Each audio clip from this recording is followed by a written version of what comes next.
Once upon a time, in a kingdom rich with culture and ruled by a just and curious king, there lived a minister whose wisdom was renowned far beyond the palace walls.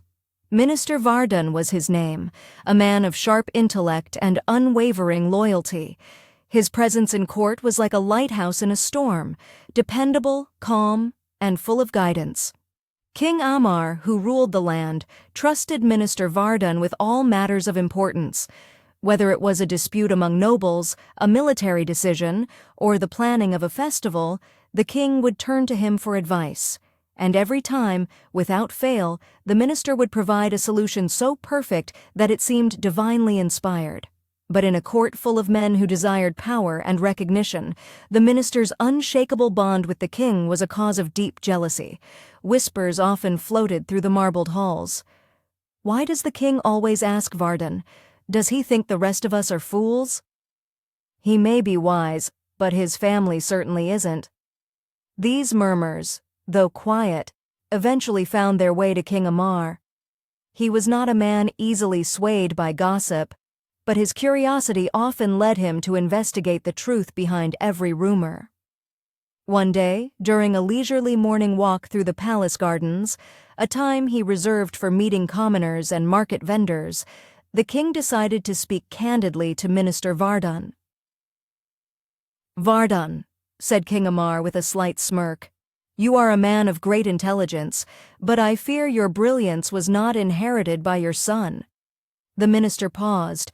His lips tightened just slightly, not enough for anyone to notice, but enough for the king to realize he'd struck a nerve. "Your Majesty," Vardan said carefully, "why do you say that?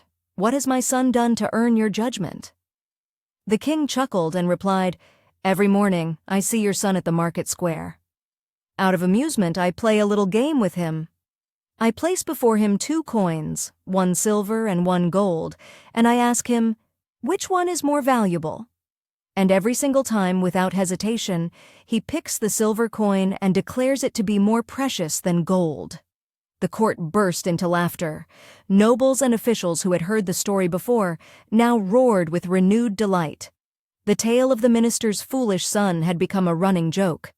The minister stood silently, the laughter around him falling away like raindrops off a stone. Without another word, he bowed respectfully to the king and left the court, his thoughts troubled.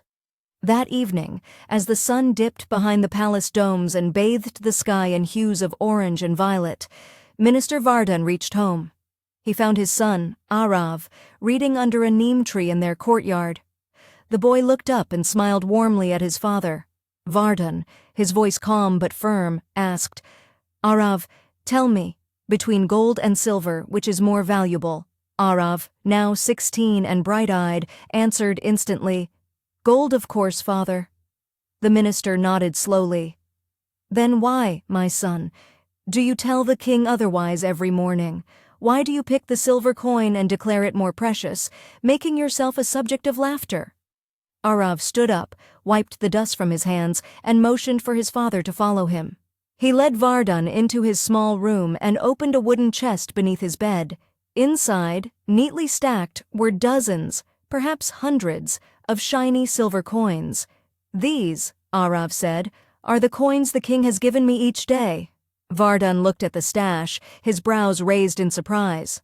"I see," he said quietly, "but explain to me, why continue the act? Why not pick the gold coin once and show them all your intelligence?"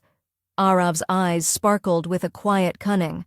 "Father, the king enjoys his game.